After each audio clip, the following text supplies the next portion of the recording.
Mula antarane agama Islam dengan Islam jangan disamakan. Jawa itu sebelum ada agama Islam sudah memiliki Islam.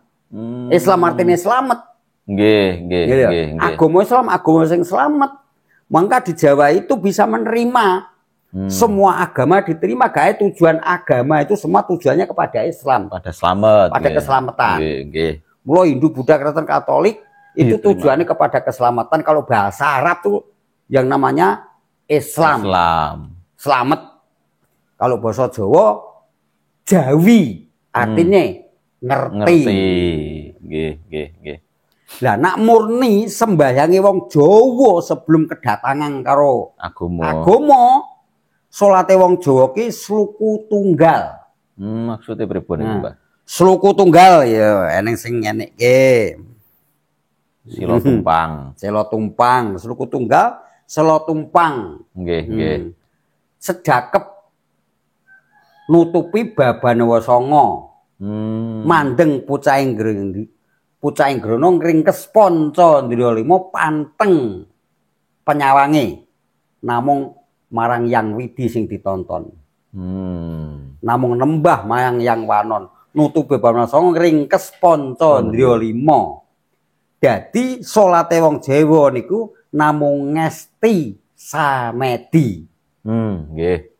Nyawiji mring Yang Widi ya iki mau sedakep krekep ana sing sedakepe cara ngene nggih ana sedakepe cara ngene ana cara ngene ana sing cara ngene werna-werna lah ya nggih sing penting mangsah semedi namung salugu nutupi babana ngringkes panca ndliya 5 itu saja manjing ing ning awas lan eling.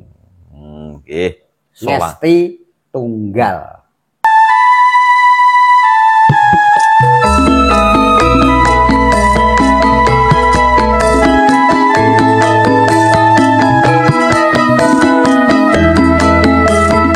Oke, kita lanjut pertanyaan selanjutnya. Ini dari akunnya @jitoagil6104. Assalamualaikum, Mbah. Waalaikumsalam. Mbah Derek Perso, sebenarnya cerita Syekh Subakir dan Semar itu sebenarnya gimana? Dan sosok Semar sendiri itu jin apa jelmaan? Kok bisa jadi panutan manusia? Matur suwun, Mbah. Ini sejarah tentang Syekh Subakir, Mbah. Kalau cerita tentang Subakir dengan Semar itu simbolis. Ya. Simbolis. Seandainya berjumpa juga mata batin. Mata batin. Kalau Syekh Subakirnya ada. Ada. Semarnya ya ada. Konon katanya. Konon katanya. Waktu saya membaca kitab Asal Usul Wayang, karangan oleh I.R. Sri Mulyono. Jadi Asal Usul Wayang. Jadi ada lakon. Adanya Sang Yang Wenang. Adanya Sang Yang Tunggal. Adanya tuh. Jadi digali sebenarnya Semar itu siapa? Iku juga menungso. Juga terjadi dari Saripati Bumi, juga anak Adam. Nah, dongeng sejarah buku sih ya, semua itu dari buku. Semar sendiri itu dengan cerita dimulai zaman Kanjeng Nabi Adam punya anak-anak sampai ke Nabi Sis. Lah Baginda Sis ini punya anak 2 kembar, antaranya Anwas dan Anwar. Anwas lahir jadi menungso biasa, wujud bayi biasa. Tapi yang Anwar ini mulai dari lahir tuh cat katon, cat orang. Makhluk cahaya. Makhluk cahaya. Yang tahu hanya bapak dengan ibunya kadang-kadang itu. Nah, kadang-kadang mulai kecil itu sudah nggak ada, ibunya pun juga melihat. Tapi barang besar yang namanya Anwas ini dia sangat tekun mendalami agamanya ayangnya, kakeknya, agamanya kakeknya Nabi Adam. Ya mungkin saja yang menurunkan agama syariat Islam sampai ke Nabi Muhammad Rasulullah SAW itu juga dari Anwas. Adam atau Anwas sampai ke Kanjeng Nabi Muhammad. Ya wujudnya syariat. Tapi agama kan syariatnya masing-masing beda-beda toh yo. Iya. Tapi semuanya sifatnya agama. Jadi Nah, sedangkan Anwar itu kesukaannya bertapa. Bertapa. Akhirnya dia bertapa itu sampai ketemu dengan pendeta. Nah, pendeta itu akhirnya pendeta itu memberi pusaka. 3 namanya. Yang satu adalah Cupu Manik Astogino. Yang kedua itu adalah Oyot Loto Mau Sati. Yang ketiga sesupe to ali-ali yang wujuding Retno Dumilah gambar swarga. 3 perkara diberikan, terus lalu dia dapat petunjuk suruh bertapa di Toe Kalinil. Pada Kalinil itu yang ada di Mesir perbatasan Afrika ya. Kalinil, kali yang terbesar sedunia. Lalu diperintahkan bertapa lagi di Pulau Dewa. Di Pulau Dewa. Terus akhirnya singkat saja ya. Pendeta sademene iblis itu. Azazil. Ya Azazil. Dan maka dia terus bertapa di Pulau Dewa. Di situ ada raja jin. Merasa terusik, akhirnya perang. Ya, perang tahu akhirnya. Perang dikalahkanlah raja jin ini. Nah, akhirnya raja jin ini dikalahkan sehingga jadi capek apate, anaknya diberikan yang kepada Sang Anwar. Nah, di situ dinobatkan jadi raja di Pulau Dewa. Bukan Pulau Dewa Bali, bukan lo ya. Di sana lo. Di sana kalau Bali ada tanya, Mbak. Dewata. Nah, di situ akhirnya dinikahkan oleh anaknya. Akhirnya diangkat jadi raja, berdiri jadi Prabu Sangyang Nur Cahyo. Bergelar Singkat saja, Sangyang Nur Cahyo punya anak Sangyang Nurroso. Sangyang Nurroso punya anak Sangyang Wenang. Sangyang Wenang punya anak Sangyang Tunggal. Sangyang Tunggal waktu itu iri dengan zaman Nabi Sulaiman. Lah, perangnya Nabi Sulaiman itu dengan Sangyang Wenang. Kenapa sama-sama anak Adam? Yang terjadi dari Pati kok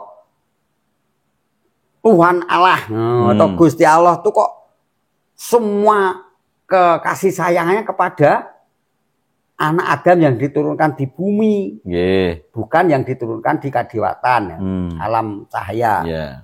Akhirnya gugat, dia minta anak supaya menguasai alam 3 seperti Nabi Sulaiman. Bisa tahu alamnya dewa, alam malaikat, alam jin, alam kewan, alam menungso, kembangnya alam 3 itu dimiliki. Akhirnya kelaksanaannya tidak dituruti jadi orang satu, tapi waktu itu dia bertapa sehingga dia itu bertapa di situ. Akhirnya bertapa itu akhirnya ada salah satu raja yang perang kalah dengan raja yang namanya jin yang namanya Nujun. Nah, rajanya namanya Rekototomo.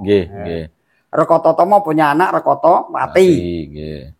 Akhirnya merasa ditolong, anaknya dihadiahkan kepada Sangyang Tunggal. Akhirnya digarwo. Nah, punya anak ora wujud anak tapi wujud telur. Walau telur itu netes singkatnya.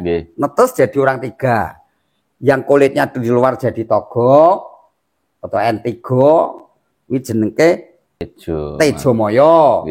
Terus kuning putihnya telur itu jadi Ismoyo. Sedangkan kuningnya telur jadi Manik Moyo. Sangka pitnahnya Manik Moyo ki Dengki Srei dipitnah pusaka 3. Itu dianggap yang namanya cepu manis Togino Loyot Lomo Sadi dicolong dicuri dengan yang namanya Tejomoyo karo Ismoyo dipitnah. Yang disuruh jin itu diperintah suruh di bawah bantalnya, akhirnya dilaporkan kepada Sang Hyang Tunggal. Diusir karo Sang Hyang Tunggal, bahkan sehingga Ismoyo dengan Tejomoyo dibuang di bumi. Nah, akhirnya kan dibuang di bumi. Nah, saiki jadi Semar itu jadi Entogok. Nah, kalau tanya Semar itu siapa itu kan ya sejarah kewayangannya seperti itu. Nah, terus sing dadi pimpinan dadi ratu ning dewa itu siapa? Bathara Guru. Bathara Guru dia anak sapa? Bathara Brahma. Brahma dia anak sapa? Parikenan Sekutrem Polosoro ya.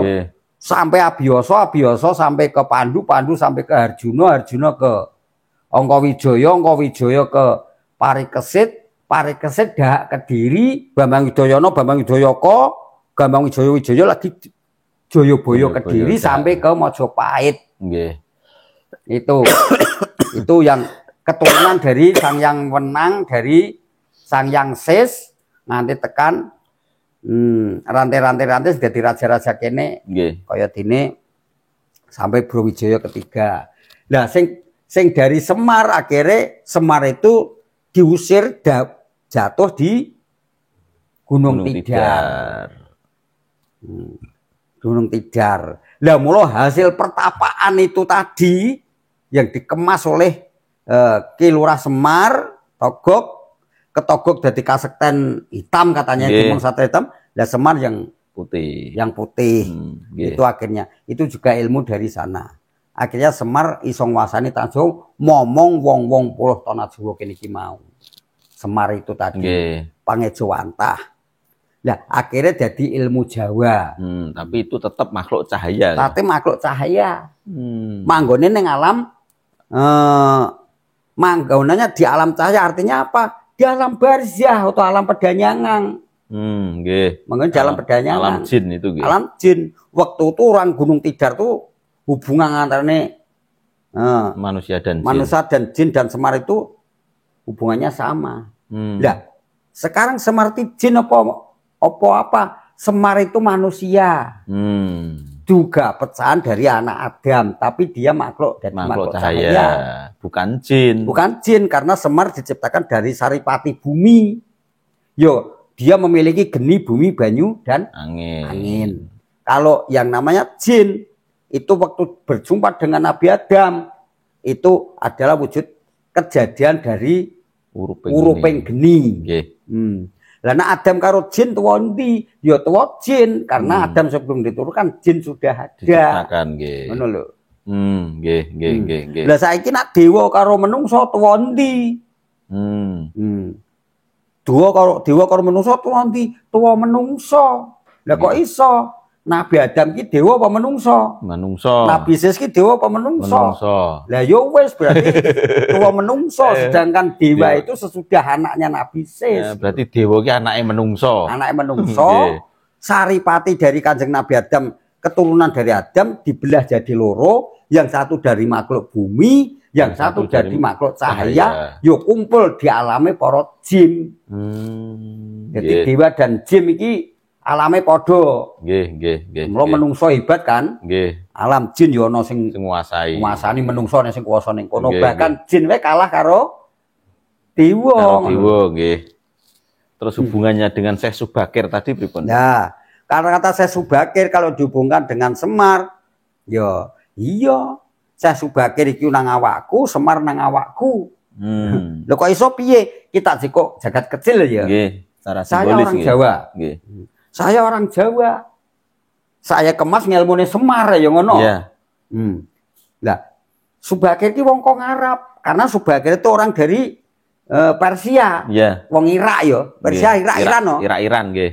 Daerah Irak-Iran. Daerah Iran menjajar ini. Berarti begambuh antarane ilmu Jawa dan ilmu Arab bisa bersatu. Kembali bersatu. Mula nak kowe ra iso momong, sing iso momong Syekh Subakir iso neluke sebab gelem adake.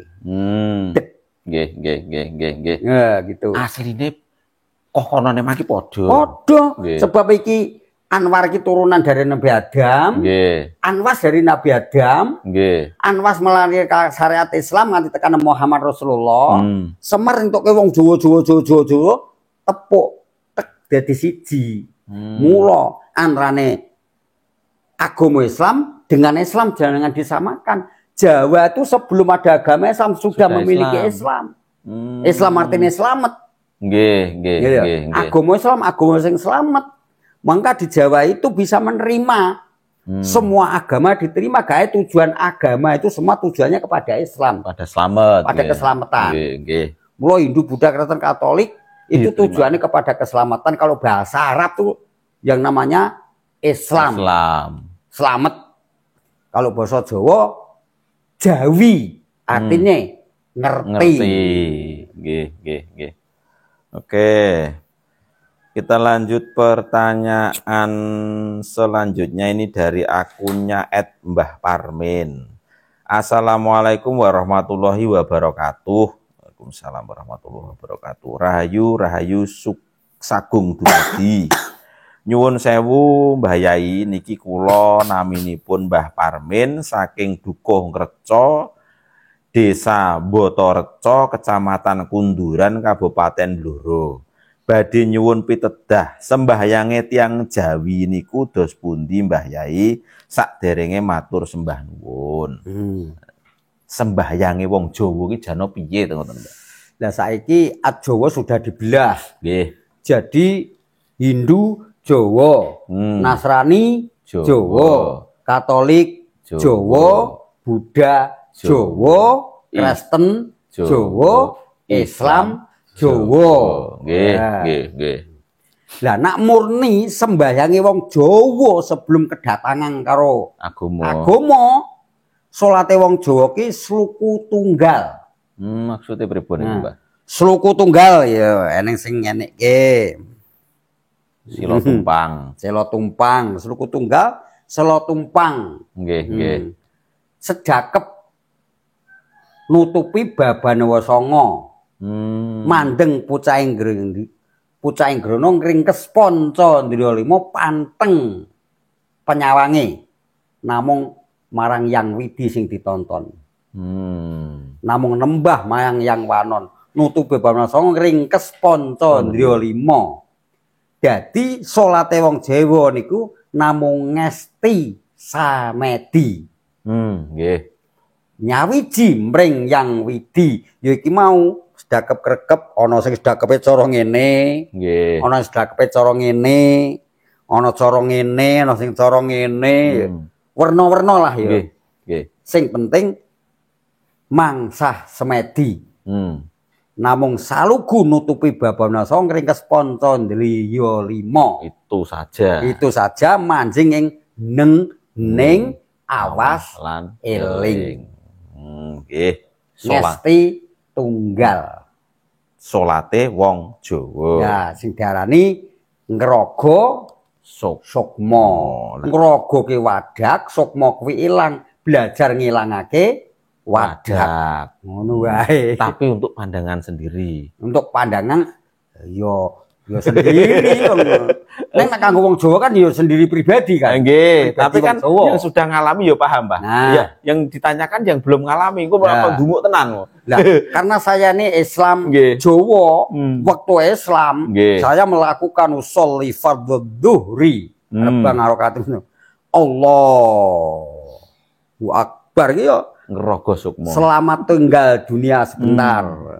Saya nanti balik lagi. Yo ngraga sukma. Nek mung jopo lan gerakane wae yo nganggo agama Islam karena Jawane dipupuh nganggo agama Islam. Tapi mangsa semedine mandeng puceng ngren nutupi babane songo ngringkes panca ndriya 5 ya sembayang krekep wis. Nggih. Jadi begitu usoli fardhu luar bangsa teman-teman Allah tinggalkanlah dunia. Nggih. Mula aja etok-etok celuk ira nyauri padahal jeh krungu. Nggih. Dicokot jengklong lambene yo ngono wis apa-apa. Yo jeh krasa. Nggih. Kuwi nggambarake sejatine salat sing bener ki neng kaya watu, ning kaya banyu, meleng marang Sang Hyang Toya, Sang Hyang Wening, nyawi jimring pribadine Gusti Allah. Nggih, nggih. Nyawi Raga Sukma. Nggih. Oke, kita lanjut pertanyaan selanjutnya. Ini dari akunnya Tri Harjanto. Assalamualaikum warahmatullahi wabarakatuh. Mohon mohon izin Mbah Nur izin bertanya. Pulau kalau rajin zikir itu malah sakit masuk angin dan demam. Nyuwun petunjuknya Mbah Nur matur sembah nuwun. Niki, ya. Nggih. Yo ngertenono malah niru Kanjeng Nabi niku kok. Kanjeng Nabi pertama mlebu guwa. Nggih. Kanjeng Nabi waktu pertama di guwa kayak Iqra bismillahirrahmanirrahim. Bacalah itu kan. Berjumpa dengan Jibril pertama di situ dengan keadaan dia demam yang memuncak, menggigil. Kedua kalinya demam yang memuncak dan menggigil. Lah mbok yo malah Kamar Harjanto malah neru kuwi nek iso terus ke wilayah angin. Nggih. Nganti ucul angine ngono lho.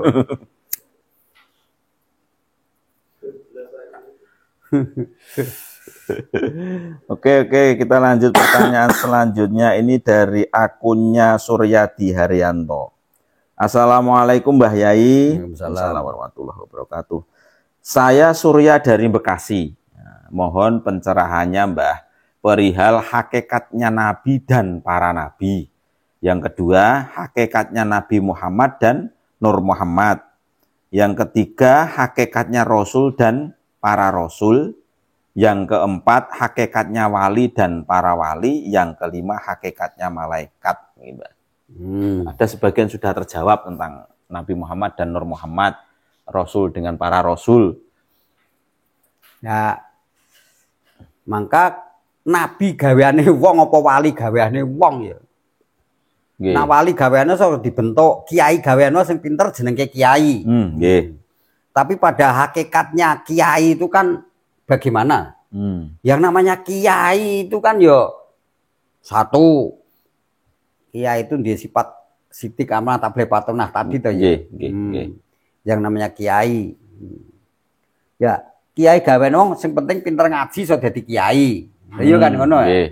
Yang penting terus ngaji dadi kiai.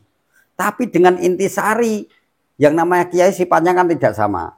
Iya. Tapi ada yang sama. Apa? Nabi sendiri ya sifatnya enggak sama, saringannya enggak sama. Tapi ada kesamaan apa jujur. Nah gak jujur ya gak kiai ngono wae ya. Nek gak jujur gak nabi. Gak nabi, nek gak jujur ya gak wali. Gak wali, nggih. Ngono kuwi. Kalau hakikatnya malaikat, Mbah. Lah, padahal ya wali dulu, wali belum rampung kok. Oh nggih ngaten. Kalau wali sendiri ya wali murid, ya wali. Nggih. Kalau tuane murid, ya. Wali santri. Wali santri, wali murid dan sebagainya. Lah wali ya bikinane Gusti Allah, wali kan ana telu. Jadi wali ngawam, wali kos dan wali kawasul kawas. Wali ngawam ya sing penting iso pinter ngaji, kaya Sunan Kudus karo Saridin. Mesti ya tumrape ngawam yo ngertine wali. Sunane iki ya Kudus kuwi. Nggih, Saridin iki wong anu ora kira. Nggih, wong anu apa tidak jarak. Ya. Lah nek wali kos sing iso nyawang, sejatine sing wali iki Sunan Kudus apa? Saridin. Saridin ra yo ngono. Nggih. Nah, wali kawasul kawas iki dia itu yang dipandang hanya Allah. Dia kok mandang selain Allah itu batal waline. Karena selalu yang dipandang Allah. Dia mandang sesuatu. Tidak kelihatan sesuatu, yang kelihatan hanya Allah. Bagikan kita meraba ukiran. Tidak kelihatan ukirannya, tapi kelihatannya itu hebatnya orang yang ngukir itu sabarnya. Bayangannya ya sing ngukir. Sing ngukir. Gumonya itu bukan heran kepada ukirannya, tapi heran kepada yang ngukir. Kita melihat makhluk, tidak kelihatan makhluk, tapi sing kelihatan yang menciptakan makhluk. Itu loh, maha keagungan, maha bijake, maha ini sampai kelihatan. Munculnya di situ. Tuh tentang wali. Wali gawean wong karo wali dhewe. Lah nabi sebegitu pula. Yang namanya nabi Nabi itu adalah walaupun dia itu tidak tahu apa-apa, tidak kenapa, tapi dia punya keyakinan bahkan Allah itu ada. Tuhan itu ada. Karena aku syahadatkan dengan saksikan adanya aku, berarti ada yang menciptakan aku. Yang mengadakan aku adalah pangeran atau Gusti Allah. Nanti yang mematikan aku juga Gusti Allah. Aku mati nanti aku akan ke Gusti Allah. Walaupun di keyakinan bahkan Allah itu ada, itu sudah Nabi zaman dulu. Zaman dulu, zaman dulu. Lah, pada hakikatnya malaikat itu apa? Malaikat itu adalah piranti hidupnya manusia. Pada hakikatnya. Pada hakikatnya. Nah, itu tadi sebagian kuucapkan sifatnya Gusti Allah. Yang namanya kodrat, irodah, ilmu, kayat, basor, sama, kalam, ilmu dan sebagainya kan terbasoran. Nah, sekarang malaikat papat, malaikat 4 itu kan raja semua itu. Tinggal yang di depan mana? Malaikat papat itu pertama Jibril, itu pengucap ingsun berarti kalamullah. Mikail pembawa ingsun, perasaan rasa berarti sir, perasaan Gusti Allah. Israel peninggal ingsun berarti basor, basiron penglihatan kita. Ngisrofil pendengaran ingsun berarti ngisrofil. Makanya cekelane trompet mau. Ya, trompet. Wah kayak. Ya maka 4 pandangan ini yang keratoni semua di dalam diri kita. Iya kan? Yang di depan siapa? Melihat orang jatuh, yang melihat mesti mata dulu, ada orang jatuh. Mulutnya perintah. Ayo ditulungi. Ayo tulungi cah. Wong kae pendengarannya dengar, oh ada orang jatuh katanya. Itu yang jadi raja kan matanya. Kalau kita waktu belum malam yang ning, weteng sisan, weteng ada suara tulung yang mendengarkan telinganya. Itu berarti kan jadi raja.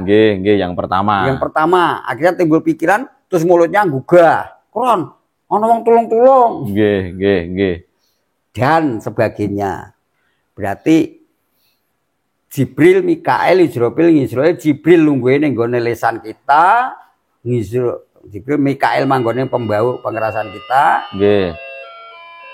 Israel ning nggone mripat, bahkan Israfil di dalam telinga kita. 4 ini mewujudkan raja. Kalau misalnya ucapan kita baik berarti itu Jibril. Nah iya. Kalau yang buruk berarti iblis. Nah maka sifat mulut kalau memerintahkan sesuatu yang positif itu adalah malaikat. Yang memerintahkan sesuatu yang negatif, kerusakan, berarti itu iblis. Oke, kita lanjut. Nah, tergantung piranti hidup kita yang sekecilnya dalam perasaan apa penglihatan apa pendengaran kita, kolarnya negatif, itu berarti setan. Malaikatnya kalah. Nah, setan berarti manusia itu sosoknya setan. Kalau dia menyampaikan sesuatu yang sifatnya mendidik, sifatnya tuh keselamatan dan membangun positif, berarti itu malaikat, berarti itu dia malaikat gitu kan. Berarti awal mula gerakan manusia atau akidah akhlak manusia itu ini anunya Mbah, awalnya. Dari ucapan, dari perasaan, dari penglihatan dan dari pendengaran. Ya iya, maka setan itu dari 3 golongan kan. Kulwangun tu berpinas, malikinas, ilianas, mingsari, waswasil konas. Waswasil konas bisikan di dalam yang tersembunyi pada manusia. Alati waspi sudurinas yang membisiki pada dada manusia. Kan pikiran kita sendiri. Pikiran negatif apa positif? Nah pikirannya positif berarti malaikat, pikiran negatif berarti dibisiki yang namanya setan. Kalau setan yang dalam tuh kuat, ada setan yang di luar. Dari golongan jin dan manusia di luar nggak akan mampu. Berarti pondasi kita kuat dulu. Pondasi kita kuat dulu, kotir di dalam diri kita itu. Maka kalau bicara setan, ini kerajaannya setan. Kalau bicara tentang malaikat, ini ya juga kerajaan malaikat. Jabut kowe iso langsung. Neng tatae. Eta nggih. Oke, kita lanjut pertanyaan yang selanjutnya ini dari akunnya @rehan_arkana. Assalamualaikum Mbah. Waalaikumsalam. Mbah Yai, saya mau tanya, apakah surat Al-Ikhlas itu kalau diamalkan bisa buat mencegah istri gak ngomel-ngomel dan gak marah-marah lagi, supaya istri bisa ikhlas, Mbah? Mbah. Surat Al-Ikhlas, Mbah, nek diamalke. Untuk menyegah omelamu sendiri. Jangan istrinya yang dicegah. Nggih. Kalau didiemin saja ya sudah. Ikhlasnya berarti menengno wae. Menengno wae. Nabi Nuh ki kurang apane? Nggih, seorang nabi. Yo, dilawan dengan istrinya kan. Sak anake sisan. Sak anake. Kanjeng Nabi pernah diprotes. Istri-istrinya banyak kan. Nggih. Ya diem saja. Surat Ikhlas untuk pribadimu, bahkan untuk istrimu. Nah, istrimu baca surat Ikhlas malah mati kok malah. Sanset. Kaya ngono. Ikhlas diterima, ditampa. Ben ngomel karepe. Oke. Mungkin saja kan kurang adil ya ngomel iki. Nggih, rumongsane kurang adil. Dadi gendong Kang Jarno. Kalau istri lagi ngomel, Kang Jarno dipanggil. Nah, iya kan? Nggih. Kalau lek sabar dikon dampingi. Nggih. Kalau lek biarin kon nyedaki bojomu. Oke, kita lanjut pertanyaan selanjutnya ini dari masih akunnya Tri Harjanto lagi nih, Mbak. Assalamualaikum warahmatullahi wabarakatuh. Waalaikumsalam. Mohon izin Mbah Nur izin bertanya. Bagaimana caranya mencapai ruang yang hampa udara? Apakah itu sama dengan alam suwung mengkuisi? Matur sembah nuwun Mbah Nur. Cara mencapai ruang hampa udara. Wah, lah kok jenenge hampa udara iku ya kok njero tangki ditutup. Nggih. Udaranya dijikuk. Nah, kedap udara. Nggih. Ya inti cari kita masuk di wilayah jenenge langit iki bukan kono. Langit secara letterlik ya, Mbak. Letterlik. Ruang yang hampa, ruang yang tanpa ada udara. Artinya apa? Kita lepas dari dunia toh ya, melepaskan jasad ini. Karena kalau kita masih pakai jasad ini, tentu saja dia pakai udara. Iya. Nah kalau kita sudah terlepas dari jasad ini, dari pakaian yang jasmani ini, dan nanti bisa masuk di ruang yang hampa. Caranya sholat makrifat nih, Mbak. Nah, ya makrifat belum tentu di situ. Kadang-kadang kita bisa makrifat seperti ini kok lah opo. Nggih. Nggih. Masuk di ruang situ beda dengan makrifat. Oh, ngoten. Bedanya di mana itu, Mbak? Ya kalau keadaan sadar kita bisa tafakur kok. Bisa berpikir sampai di alam situ, di ruang situ kok. Mawirat ngaweruhi to, ngerteni to yo. Sing penting ngerti to yo. Nggih. Ngono lho. Saya Mas 24 karat saya makrifat kok ngerti kok, tapi enggak pernah memiliki. Nggih. Itu kan sekedar mengenal loh yo. Ya, tahu. Kalau ingin merasakan tinggu Mas 24 karat kuwi, dimiliki. Ditebus. Ditebus. Nah, itu namanya masuk di ruang hampa itu, yaitu tadi ngrogo sukmo. Sukmo dalam arti hilang. Nggih. Rogo sudah ngarani. Hilangkanlah sukmamu. Nggih, dengan cara yang tadi. Kita berjasa sukma yang tidak bisa dilihat. Oke, nggih. Matur sembah nuwun, Mbah. Untuk session malam ini kita akhiri. Semoga kita bisa berjumpa lagi pada session berikutnya. Insya Allah nanti pertemuan berikutnya kita akan mulai bedah buku Miftahul Jannah. Terima kasih untuk semuanya. Wabillahi taufiq wal hidayah. Wassalamualaikum warahmatullahi wabarakatuh. Waalaikumsalam warahmatullahi wabarakatuh.